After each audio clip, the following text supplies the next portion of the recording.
So friends, I would like to introduce today to Mr. Sagar Yadav.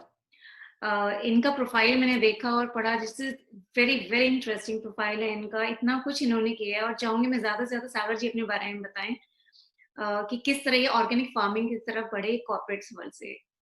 So Sagar ji, you very much welcome to our talk show. और please मुझे बताइए अपने बारे में, आप कैसे, आपने क्या शुरू किया, आपका बैकग्राउंड क्या रहा। सबसे पहले तो रीना जी, मैं आपका धन्यवाद करना चाहूँगा कि आपने मुझे इनवाइट किया और थैंक इस काबिल समझा कि हम लोग जो है ये अपना एक्सपीरियंस शेयर कर सकें। यू। जी बिल्कुल। ऑर्गेनिक फार्मिंग की जहाँ तक बात करूँ, जैसे कि मैंने आपसे शेयर किया कि आई एम बीटेक एमबीए और उसके बाद मैं कॉर्पोरेट में था 2 से 3 साल और उसके बाद मेरा जो है खुद का भी बिजनेस है। ये ऑर्गेनिक फार्मिंग मैंने जो स्टार्ट की थी ये 2014 के करीब 2013-14 में स्टार्ट कर दी थी मैंने। जी और इसके पीछे जो एक बड़ी अलग सी कहानी थी। सागर जी, मैं आपको पहले थोड़ा-सा इंटरप्ट करूँगी। आपने बताया कि आपने बीटेक एमबीए किया और आप पहले कॉर्पोरेट वर्ल्ड में थे। हम वहाँ से थोड़ा शुरू करते हैं। तो आपके कॉर्पोरेट हाँ वर्ल्ड जी, में आप क्या कुछ थे? आप सेल्स हाँ जी। Department, revenue and what I mean I think, बताइए आप प्लीज़ अपने बारे में। सेल्स में मैं जो था ब्रांच को हैंडल करता था अपनी। वहाँ पर सेल्स और मतलब कि बेसिकली हमारा फाइनेंस डिपार्टमेंट होता था, जिसमें मैं सेल्स के साथ साथ ऑपरेशंस भी देखता था। मेरे अंदर जो है 16 से 17 लोगों की टीम थी, जो कि हम लोग जैसे एक बैंक के अंदर ब्रांच संभालते हैं total. Okay. We look after the sales as well as the recovery as well the operations, fine. तो ऐसा इंटरमिक्स मेरा जो था वर्क प्रोफाइल था उस वक्त। तो 2 से 3 साल मैंने एक्सपीरियंस किया। उसके बाद मुझे पता था कि मैं अपना जो है काम करना ही है एक दिन। तो उसके बाद मैं वहाँ पर उसको मतलब कि अलविदा कह के आ गया था। वाह! तो 2013 में वापस आया था मैं। और जब मैं रास्ते में आ रहा था तभी मेरे दिमाग में ये आइडिया स्ट्राइक किया कि एक मतलब आइडिया स्ट्राइक किया ऑर्गेनिक फार्मिंग को लेकर, एक सोच है। वो पहली बार थी जब मैंने सोचा था, बट मैंने उसको इम्प्लीमेंट नहीं किया 1-2 साल तक। राइट, पर वो इम्प्लीमेंट कैसे आपके दिमाग में था कि आप ऑर्गेनिक फार्मिंग कुछ ऐसा करना चाहेंगे? When you working in the corporate as well? नहीं, देखिए कोई भी यूथ होता है ना, उसके दिमाग में ना कोई आइडियाज चलते रहते हैं डिफरेंट डिफरेंट, ठीक है। तो मेरे साथ भी सेम केस था कि मैं राइट। कुछ ना कुछ सोचता रहता था कि क्या ऐसा नया कर सकता हूँ जो कि आने वाले टाइम में जिसका अच्छा टाइम रहेगा, जिसमें स्कोप अच्छा होगा और जिसमें मतलब कि हम लोग बेटर कर सकते हैं। तो राइट। उनमें से एक ऑर्गेनिक फार्मिंग का भी एक आइडिया था, जो कि मेरे दिमाग में कहीं ना बैक ऑफ द माइंड मेरे था कहीं ना कहीं। 2-3 साल पर मैंने उसको ध्यान नहीं दिया, लेकिन इस पे जब मेजर मेरा कंसर्न गया, तब जब मेरा बेटा अर्जुन जब वो हुआ, तो तब मैंने इस पे थोड़ा सा ज्यादा जोर दिया। और उसके पीछे भी रीजन था, जैसे कि मैंने आपसे शेयर किया कि मेरा दोस्त था कोई, उसके बेटे को वो बेटा बीमार हुआ था उसका। तो डॉक्टर ने जो रीजन बताया वो अडल्ट्रेशन का और पेस्टिसाइड्स का बताया उसको। तो उस वक्त मुझे सोचने में मजबूर कर दिया कि हम लोग इतना काम कर रहे हैं, सब कुछ कर रहे हैं, लेकिन अगर हम अपनी सेहत का भी ध्यान नहीं रख पा रहे और मतलब कि अगर हम अच्छा खा नहीं रहे, तो वो किस काम का।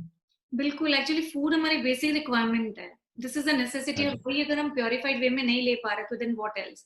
किसी भी काम का क्या यस। फ़ायदा है? Very much right. तो उस वक्त मेरे ये था कि अगर हम लोग इतना काम करके भी, काम तो कर रहा था मैं उस वक्त भी, जी, जी, जी। लेकिन अगर मतलब कि हम मुझे लगता था कि सब बेकार है, क्योंकि हमारे बड़े बुजुर्गों ने कहा है, जो खा लिया वो अपना, जो पहन लिया वो अपना, उसके अलावा जो है सब बेकार है। बिल्कुल। तो इसी सोच के साथ जो है मैं इस तरफ आगे बढ़ा। और इसमें मेरा छोटा भाई भी मेरे साथ था और जो है हम दोनों ने मिलके ये स्टार्ट किया। Very nice. बहुत अच्छा, तो अब तो कितने साल हो गए हैं आपको करते हुए इसको? मैम ये मैंने स्टार्ट किया था 2014-15 में स्टार्ट किया था मैंने, ठीक है। तो और कहाँ आज पे कर रहे हैं आप 2020 में ये? हम हैं, 21 में आ गए हैं देखिए, ठीक कहाँ है। पे कर रहे हैं आप ये सागर जी? ये एक गांव है तिग्गीपुर। ये अलीपुर, अगर आपने अलीपुर हाँ, जो है जीटी हाँ। करनाल बाईपास के पास एक गांव है तिग्गीपुर। अच्छा। तिग्गीपुर तिग्गीपुर में। सागर जी, आई थिंक थोड़ा कनेक्शन कुछ या हाँ, बताइए आप। तिग्गीपुर गांव है, तिग्गीपुर। तो हाँ, तो वहां पर एक गांव है तो अंदर का गांव है, उस गांव के अंदर। जी। तो आप लोगों ने कैसे सेटअप किया, कैसे किया और क्या कुछ आप फार्मिंग में कर रहे हैं, ऑर्गेनिक फार्मिंग में?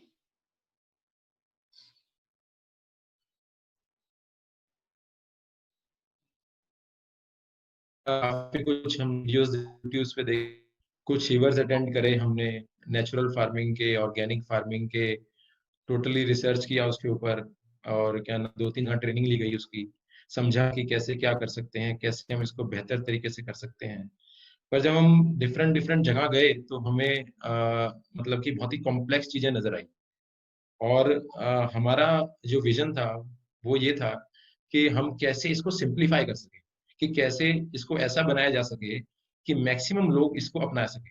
हाँ, क्योंकि अडेप्टेबल होना ऑर्गेनिक चाहिए। फार्मिंग, यस, आप कोई भी चीज ऐसी करो जो आप चाहते हो बढ़े, जब तक आप उसको सिंप्लीफाई नहीं करेंगे तब तक मुझे नहीं लगता कि उसकी कोई उसे अडेप्ट कर पाएगा या कोई उसे एक्सेप्ट कर पाएगा। सही बात है। तो हमारी शुरू से लेकर आज तक यही कोशिश है कि हम कैसे इसको सिंप्लीफाई कर सकते हैं और कैसे उसको रिजल्ट ओरिएंटेड और इसको रिजल्ट ओरिएंटेड रखें और इसको सिंप्लीफाई भी करें। बिल्कुल, तो ऐसे फिर काफ़ी लोगों को आपने ट्रेन भी किया होगा, अपने फार्मर्स को ट्रेन किया होगा, जिनको आपने एम्प्लॉय किया और कुछ वैसा आपने ट्रेनिंग कैंप भी लगाया, कैसे किया इसको आगे आप लोगों ने? परस्यू कैसे किया?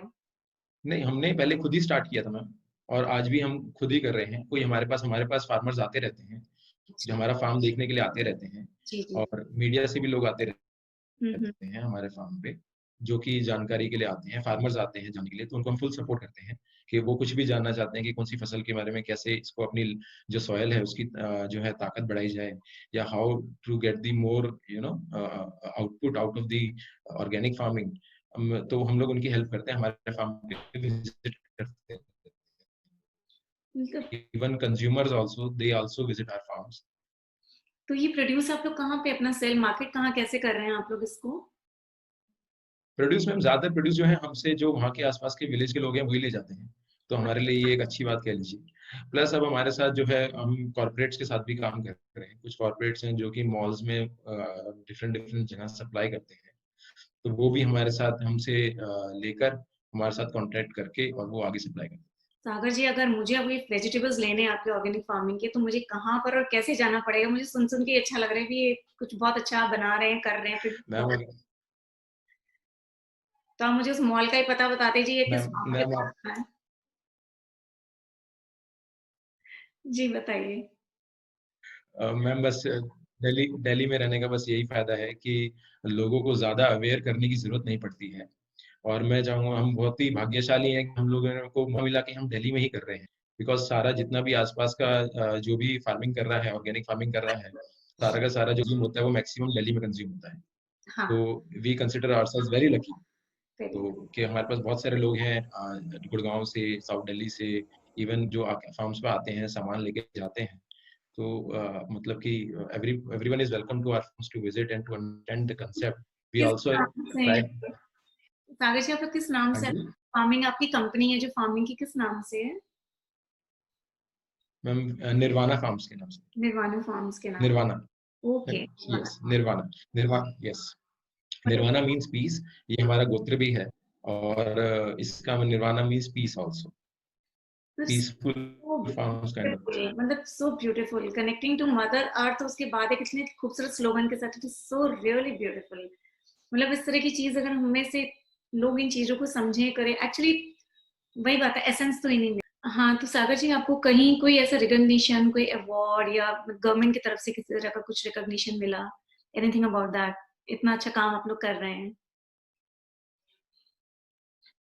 मैम जब हम लोग हमारे पास आते हैं, फार्मर्स हमारे पास आते हैं, हम उनकी मदद करते हैं और वो हमें थैंक यू कहते हैं। जब हम कंज्यूमर्स को देते हैं और वो हमें कॉल बैक करके स्पेशली ये करके बताते हैं कि उन्हें हमारा ये चीज़ें कितनी पसंद आई और वो हमारे साथ जुड़े हुए हैं इतने टाइम से, वो हमारे उससे बड़ा रिकॉग्निशन हमारे लिए हो नहीं सकता। लेकिन वैसे जो हमारे लिए रिकॉग्निशन की अगर मैं बात करूँ तो दिल्ली में फर्स्ट सर्टिफाइड फार्म होना, ऑर्गेनिक सर्टिफाइड फार्म होना हमारे लिए सबसे बड़ा रिकॉग्निशन था। सुपर। पर मुझे नहीं लगता कि एक ऑर्गेनिक फार्मिंग करने वालों को उसके प्रोडक्ट्स को लेकर अगर कोई इतना अच्छा फीडबैक दे, उससे बड़ा रिकॉग्निशन कोई मिल सकता वेरी नाइस, वेरी है। नाइस। और आप सच बोल रहे हैं, क्योंकि हमेशा इंसान का कंपटीशन खुद से ही होता है। यस, किसी और रिकॉग्निशन की वाकई उसको जरूरत नहीं होती। आप खुद में अपने आप में कंप्लीट होते हैं, वाकई एक सेल्फ सेटिस्फैक्शन होता है ना जब इस तरह का कुछ भी काम करते हैं। Very true. और फिर भी कोई आज तक का कोई बहुत ही एनलाइटनिंग मोमेंट या कोई बहुत ही हैप्पी मोमेंट, एक ऐसा कुछ ऐसा मोमेंट कि हाँ, ये हमने किया, you know, I am really liking it, कुछ ऐसा है आपके लिए आज मैम तक? मैं जैसा कि मैंने बताया कि जो भी जैसे हम लोग गेहूँ, चावल, दाल और सरसों का तेल इस तरह के सामान लोग करते हैं, जो कि जब कोई मतलब कि एक बारी मुझे याद है कि एक बहुत ही बुजुर्ग आए थे हमारे फार्म पे, ठीक है, और वो मेरे ख्याल से होंगे 65 से 68 साल के, और उन्होंने जो है हमारी दाल वगैरह हमसे लेके जाते रहते हैं, तो बाय चांस की बात है कि मैं उस दिन फार्म पे ही था। तो वो फार्म पे आए और सर पे हाथ उन्होंने रखा, और उन्होंने रखा कि बेटा जो तू कर रहा है ना वो बिल्कुल प्योर है, और मतलब कि ऐसा मैंने कभी अपने बचपन में खाया था। तो वो एक ऐसा मोमेंट था जब मुझे लगा कि हाँ, मतलब कि अ, चाहे कुछ भी हो, क्योंकि देखो किसी भी बिजनेस की तरह हमें इसमें परेशानी बहुत आई, लेकिन ऐसे मोमेंट्स थे जो हमें लगता है कि नहीं, जो तुम कर रहे हो वो सही है, और तुम्हें ये मोटिवेट करते हैं कि तुम इसी डायरेक्शन में आगे बढ़ते रहो। वाओ! मैं जानती हूँ कैसे कंटेनमेंट की फीलिंग रही होगी जब कोई इस तरह से बोलता है और मैंने फील कि हाँ, हम जो कर रहे हैं वो सही है, दिशा सही है हमारी, इज़न्ट इट? सो अपने आप में एक अचीवमेंट तो ये है ही। तो आगे आगे क्या प्लान्स हैं आप लोगों के? क्या रीना जी, सोचा आपकी आवाज कट रही है। है? मैं ये कह रही हूँ कि कितनी कंटेनमेंट की फीलिंग आती है। क्या सुन पा रहे हैं मुझे? हाँ जी, हाँ जी। वो फीलिंग कितनी कंटेनमेंट की होती है जब हमें लगता है कि जो हम कर रहे हैं वो एक सही दिशा में जा रहा है और जब कोई आपको ब्लेस करता है और really I can really cannot express कि किस तरह की वो फीलिंग होती है और कितना कंप्लीट हमें अंदर से करवाती है। वही बात है बिल्कुल, सारा कि आपने कहा काम तो हम सभी कर रहे हैं और काम के लिए भाग-दौड़ भी कर रहे हैं। दिन से रात हम कामों हाँ से जी। बहुत कुछ अचीव भी कर लेते हैं, पर कुछ अचीवमेंट्स ऐसी होती है जो पैसे के साथ-साथ आपको इंटरनली भी फुलफिल करती है। ये कुछ ऐसा ही आपने रास्ता एक्चुअली में चुना है। तो मतलब इतना आपने कॉर्पोरेट वर्ल्ड में काम किया, आप सेल्स में रहे, रेवेन्यू में रहे, आई थिंक ह्यूमन रिसोर्स में भी रहे, लीडरशिप में भी रहे, जो कुछ मैंने आपका पढ़ा, तो एकदम से आप फार्मिंग की वर्ल्ड में आए। तो आपको क्या लगता है मतलब ये आपकी जर्नी को आप कैसे समराइज़ करेंगे? हाउ इट वेंट अप मतलब आपको लगता है आपका डिसीज़न ठीक रहा? उसके अलावा व्हाट आप क्या मैसेज देना चाहेंगे? मतलब अपनी जर्नी के लिए आप क्या कहना चाहेंगे? Ma'am, I have always followed my instincts. मेरे साथ शुरू से था कि मैंने हमेशा इंस्टिंक्टिव रहा हूँ, और टचवुड भगवान का हमेशा सर पे हाथ रहा है कि मैंने जो इंस्टिंक्ट्स पे कॉल रही है वो सही रही है। तो ये भी मेरा एक इंस्टिंक्टिव डिसीजन था, जो कि एक तरह से मेरे इंस्टिंक्ट्स ये कह रहे थे कि नहीं, तुझे ये करना चाहिए, और मैंने ये किया। और जहाँ तक मैं जर्नी की बात करूँ, तो जर्नी में मैं बहुत खुश हूँ अपनी जर्नी से अब तक, जो हमने आज तक अचीव करा है उससे भी। और साथ में जैसे हमने आपने स्टार्टिंग में भी पूछा था कि ठीक है, वो रीज़न तो मेरे थे ही थे। मुझे लगता है कि आज की टाइम में ये ज़रूरत है हमारी। आप अगर फैक्ट्स और डाटा उठा के देखेंगे, आप गूगल पे एक बारी सर्च करेंगे, तो आपको दुनिया भर का स्टैट्स और डाटा मिल जाएगा, जो कि ये कह सकता है कि हम लोग किस तरफ बढ़ रहे हैं। जैसे फॉर एग्ज़ाम्पल 1-2 स्टैट्स मैं आपके सामने रखता हूँ। जैसे वाटर पॉल्यूशन को लेकर स्टैट्स है, कि वाटर पॉल्यूशन, जो वाटर है उसकी हाईएस्ट कंज़म्पशन एग्रीकल्चर में होती है। जी, तो सबसे ज़्यादा वाटर पॉल्यूशन जो होता है वो फर्टिलाइज़र से होता है। राइट, तो ऑर्गेनिक फार्मिंग में क्योंकि आप फर्टिलाइज़र यूज़ नहीं कर रहे, तो वाटर एज़ इट इज़ है ग्राउंड में जाता है। तो जी, इस तरह की कुछ चीज़ें हैं, जो कि इसके ऐड ऑन्स हैं। इसके अलावा जैसे नाइट्रस ऑक्साइड जो नाइट्रोजन फर्टिलाइज़र से निकलती है, वो 300 टाइम्स ज़्यादा डेंजरस होती है कार्बन डाइऑक्साइड से। हुँ, ये कुछ ऐसे फैक्ट्स हैं जो कि हमारे लोकल किसानों को नहीं पता। तो हुँ, हमारा विज़न यही है कि हम ज़्यादा से ज़्यादा एरिया ऑर्गेनिक फार्म के अंदर कर पाएँ, चाहे वो हमारे थ्रू हो, चाहे बाकी किसानों के थ्रू हो। ज़्यादा से ज़्यादा लोगों को ऑर्गेनिक फार्मिंग के लिए हम प्रोत्साहित करें, और मैक्सिमम एरिया हम अपने आस-पास ऑर्गेनिक में कन्वर्ट कर पाएँ। सागर जी, आप इतना ज़्यादा अच्छा कर रहे हैं और जैसे इतनी ज़्यादा डिटेल नॉलेज भी है और अगर हम ये देखते हैं कि हमारे फार्मर्स को इतना कुछ नहीं पता, क्या हम ऐसा कुछ कर सकते हैं कि कुछ एक एजुकेशनल कैंप्स लगाएँ या उन्हें ये टेक्निक्स बताई जाए जिससे कि क्योंकि जानबूझ के मुझे नहीं लगता कि बहुत सारे लोग गलत काम या गलत चीज़ें डालना चाहते हैं सब्जियों में, फलों में या दालों में। पर lack of knowledge of course, lack of knowledge भी एक रीज़न है।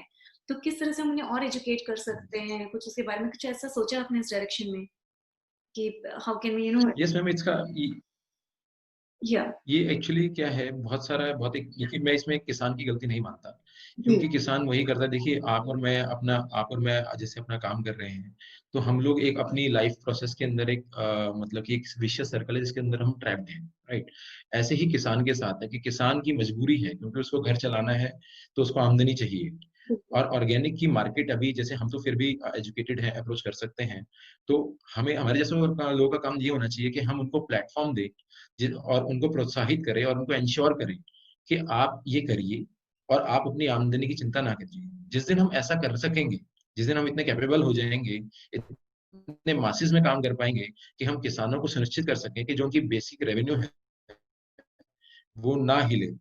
उस दिन मैं जानता हूँ वो काम उस दिशा में हमें काम करना चाहिए, और वो दिन है, मुझे ऐसा लगता है कि ऐसा होगा जिस दिन मैक्सिमम फार्मर्स जो हैं ऑर्गेनिक फार्मिंग की तरफ अपने आप अट्रैक्ट होंगे। एक्चुअली बिकॉज़ ये it's a must, I mean I think time has already called, it's a requirement now, एक नेसेसिटी है कि ये चीज़ों को yes, it's awareness, a necessity now. It's a yes, necessity now, yes, it's that has already been done. Yes, हम yes, देर कर रहे हैं तो हम खुद के लिए ही देर कर रहे हैं। यस। तो आप लोगों ने इसमें कहीं गवर्नमेंट को अप्रोच किया कि हम इस तरीके से अवेयरनेस और कैसे क्या फैला सकते हैं, या कहीं आप लोगों ने उनके साथ कभी कुछ कोऑर्डिनेट करने की कोशिश की इस तरीके से to bring it to the masses, to the larger level? See ma'am, हम लोग अप्रोच करते हैं। अब ज़्यादातर जो हमारे पास जो जितना भी हमारा प्रोड्यूस होता है, वो आस-पास के विलेजेस में या फिर जो रिटेलर्स जो साउथ दिल्ली में, गुड़गाँव में जो शॉप्स उन्होंने खोली हुई हैं, वो ले जाते हैं। अपनी शॉप्स पे अपनी ब्रांडिंग करके या फिर जैसे भी उनको सेल करना हो, उसको सेल करते हैं। गवर्नमेंट को हमें अप्रोच करने की ज़रूरत नहीं पड़ी, क्योंकि हम लोग जो है अभी तक तो हम उसको सेल कर पा रहे हैं। हाँ, लेकिन फ्यूचर में अगर हम इसको बढ़ाते हैं तो डेफ़िनेटली गवर्नमेंट के सपोर्ट के बिना ये नहीं हो सकता। जी। अगर हम बात करते हैं मास की, हम बात कर रहे हैं हज़ारों हेक्टेयर ज़मीन की हम बात करें जिसमें ऑर्गेनिक फार्मिंग होनी चाहिए, तो उसमें बिना गवर्नमेंट की हेल्प के नहीं हो सकता। Exactly. Government bits and pieces में स्टेप ज़रूर लेती है। उन्होंने संस्थाएँ रीजनल काउंसिल्स सेटअप करी हुई हैं सर्टिफ़िकेशन के लिए। कुछ इनिशिएटिव्स हैं, ऑर्गेनिक पोर्टल्स वगैरह बनाते हैं। लेकिन वही बात है कि इम्प्लीमेंटेशन लेवल पे आके हम कहीं न कहीं वीक पड़ जाते हैं। तो मुझे लगता है कि कहीं न कहीं वो जो पार्ट है गवर्नमेंट को थोड़ा-सा और स्ट्रांगली उसपे स्टेप लेना होगा, और अगर उसपे स्टेप लेती है तो फार्मर्स अपने आप अट्रैक्ट होंगे। साथ ही मैं ये कहना चाहूँगा, जो फूड रेगुलेशन का जो प्रोसीजर है, उसको भी और करना, क्योंकि देखिए आप अभी क्या होता है कि सर्टिफ़िकेट्स जो हैं वो संस्थाएँ देती हैं। हमें ऐसा भी ये भी इंश्योर करना पड़ेगा कि जो किसान वाक़ई में ही ऑर्गेनिक फार्मिंग कर रहा है, उसको सर्टिफ़िकेट मिले भी आसानी से, और वो ही अपना प्रोड्यूस बेच पाए। क्योंकि हम ये भी नहीं चाहते कि कंज़्यूमर के साथ भी गलत हो। नहीं, actually very important point, these things matter. Yes.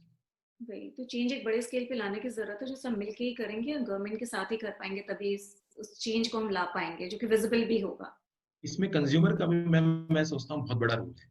क्योंकि आज की जो हमारा टाइम है ना, उसमें कंज़्यूमर्स की सोच ऐसी बन चुकी है कि जिससे एक फार्मर चाह के भी जो है ऑर्गेनिक की तरफ हो। एक छोटा-सा एग्ज़ाम्पल देता हूँ मैं आपको। फॉर एग्ज़ाम्पल, हमने देखा होगा कि घरों में लोग सब्जियाँ खरीदने जाते हैं, तो कितनी बार हम देखते हैं कि एक जो वेंडर होता है या एक जो कि एक नॉर्मल जो रेहड़ी वगैरह लगाता है, तो हमने देखा होगा कि वो क्या करता है, जैसे मान लीजिए कोई फलों की बात कर लें, तरबूज की बात कर लें, तो लोग देखते हैं, उनको काट के चखते हैं, सब कुछ करते हैं कि भाई मीठा है, नहीं है, लाल है, नहीं है। देखिए, ये एक बहुत ही जब ऐसा होता है तो मुझे बहुत ही बहुत ही आश्चर्यचकित होता हूँ, और मैं सोचता हूँ कि पढ़े-लिखे लोग भी कई बार ऐसी चीज़ें करते हैं। भगवान ने हम लोगों को बनाया, इंसान को बनाया, और सारे अलग-अलग हैं। और ये अगर कोई भी ऑर्गेनिक फार्मिंग कर रहा है और नेचुरली ग्रो कर रहा है, तो कैसे सारे के सारे फल और सब्जियाँ एक जैसे हो सकते हैं? उनकी शेप भी अलग-अलग होगी, उनकी कलर भी अलग होंगे, उनका टेस्ट भी अलग होगा। तो ये जो है, हमें परफेक्शन की ये जो आदत है ये होती है ना, मतलब हम ह्यूमन हाँ, लेकिन लोगों को परफेक्ट देना चाहिए। परफेक्शन की आदत होगी, हम एक्सेप्ट ही नहीं करना चाहते, जो चीज जैसी है उसको ले लो। एक तरफ हम चाहते हैं सब कुछ यस, नेचुरल हो, सब कुछ अच्छा हो, तो जब धरती देगी यस। तो सब कुछ अपने हिसाब से देगी, उसका दिया हुआ हर चीज अच्छा ही है, पर हम फिर वो लेने को तैयार कहाँ हैं। लोग ये मानने को तैयार नहीं कि जो छोटा तरबूज है वो भी उतना ही न्यूट्रिशियस है, और जो बड़ा तरबूज है वो भी है। अगर वो लाल नहीं है तो कोई बात नहीं, पर वो न्यूट्रिशियस है। अब एक किसान मजबूर हो जाता है, या वेंडर जो है वो मजबूर हो जाता है कि वो उसके अंदर इंजेक्शन लगाए, मीठे के इंजेक्शन लगाए, ताकि वो लोगों को लाल लगे और मीठा लगे। तो आप बताइए, आप कैसे किसान की गलती और आप कैसे किसी वेंडर की गलती कह सकते वेरी ट्रू, वेरी ट्रू। मतलब बहुत ही गजब की बातें आपने बोली, और रियली इट्स रियली इंपॉर्टेंट, सोचने की जरूरत है हर एक को कि जब सबको परफेक्ट ही चाहिए तो perfect can not be always natural. जो हैं? यस। नेचुरल होगा वो परफेक्ट हमेशा कैसे है, वो अपने तरीके से परफेक्ट है, पर जैसा हम परफेक्ट चाहते हो वैसा परफेक्ट कभी भी नहीं होगा। So wow, that is so interesting. So Sagar ji, कोई मैसेज आप हमारे व्यूअर्स के लिए, या कुछ भी आप कम्युनिकेट मैं कर। व्यूअर्स को एज़ अ कंज्यूमर यही बोलना चाहूँगा कि अब हम सब चाहते हैं कि ऑर्गेनिक हमें अच्छा खाने को मिले। अच्छा खाने को हमें तभी मिल सकता है जब हम चीज़ों को एज़ इट इज़ एक्सेप्ट करेंगे। देखिए, आप मार्केट में जाते हैं, चीज़ें खरीदते हैं, तो वो पॉइज़नस भी होती हैं। वो आप उसकी चमक देख के खरीदते हैं, जैसे टमाटर जो ज़्यादा चमक रहा है, या जो भी फल है उसमें ज़्यादा चमक है, या वो बाहर से साफ-सुथरा है। ये जो सोच है, ये कंज़्यूमर को चेंज करनी पड़ेगी। कि अगर उनको नेचुरल खाना है और ऑर्गेनिक हो तो उसको एज़ इट इज़ एक्सेप्ट करना पड़ेगा। क्योंकि वो जब तक एक्सेप्टेंस एंड लेवल पे नहीं आएगी, एक किसान या एक वेंडर मजबूर है ये सब करने के लिए। साथ में गवर्नमेंट का और हमारे जैसे एंटरप्रेन्योर्स का भी बहुत बड़ा वो है कि हम प्लेटफ़ॉर्म दें किसानों को, जिसमें हो सकता है कि स्टार्टिंग में आपको थोड़े से ये लगे कि हाँ जी, एक कभी भी हम एक चीज़ को स्टार्ट करते हैं तो कभी भी ऊपर से स्टार्ट नहीं होती, हमेशा नीचे से स्टार्ट होती है। वेरी चाहे ट्रू। स्पेशली जब हम बिज़नेस की बात करें, ठीक है? तो हमारे जैसे एंटरप्रेन्योर्स का ये काम है कि हम किसानों के साथ ऐसा प्लेटफ़ॉर्म बिल्ड करें कि जिससे हम मासेस तक पहुँच पाएँ। क्योंकि आज ना तो कल जो है ऑर्गेनिक का टाइम आएगा और आने वाले टाइम में मुझे लगता है कि ये मुझे इवन लगता आज है भी कि ये आ नेसेसिटी चुका है। हाँ, टाइम हाँ, अब आ आ चुका है। हाँ जी। स्पेशली स्पेशली कोविड के इस टाइम में तो काफ़ी जो है ऑर्गेनिक को लेकर लोग काफ़ी जागरूक हुए हैं और मुझे लगता है कि आने वाले टाइम में जो है और इसकी डिमांड बढ़ेगी। तो बस मेरी यही गुज़ारिश है कंज़्यूमर्स से कि भई आप लोग जो है चीज़ों को मतलब कि खुले दिमाग से सोचिए और उसके बाद कोई भी चीज़ लेनी है, नहीं लेनी है, उसका डिसीज़न लीजिए। और आप जैसे लोग जो हैं जो प्लेटफ़ॉर्म अगर देते रहेंगे किसानों को और तो फिर हम अपनी बात सामने रख पाएँगे और कुछ इसमें योगदान दे पाएँगे। मतलब वाक़ई मैं तो ये बोलूँगी इट्स अ प्लेज़र, मतलब इस सोच के साथ बात करना, जो ऐसी सोच रखते हैं और जो वाक़ई एक अवेयरनेस लाना चाहते हैं, सच में। तो thank you so much for sharing your time with us और इतनी अच्छी-अच्छी बातें हमें बताने के लिए। और फार्मिंग तो मुझे वैसे ही लगता है it's such a noble job, मतलब it is such a noble job. कुछ भी चीज़ जब हम नेचर के साथ जुड़ते हैं, चाहे वो धरती है, चाहे वो आकाश है, कहीं भी आप जब नेचर से जुड़ते हैं तो एक अलग ही खूबसूरती है। कुदरत ने हमें बनाया और हम कुछ समय उसके साथ बिता कर और कुछ और अगर हम क्रिएट कर पा रहे हैं तो इससे खूबसूरत और क्या है। So thank you so much Sagar ji, आज आपके इतने इम्पोर्टेंट अच्छे खूबसूरत मैसेजेस के लिए। Thank you so much.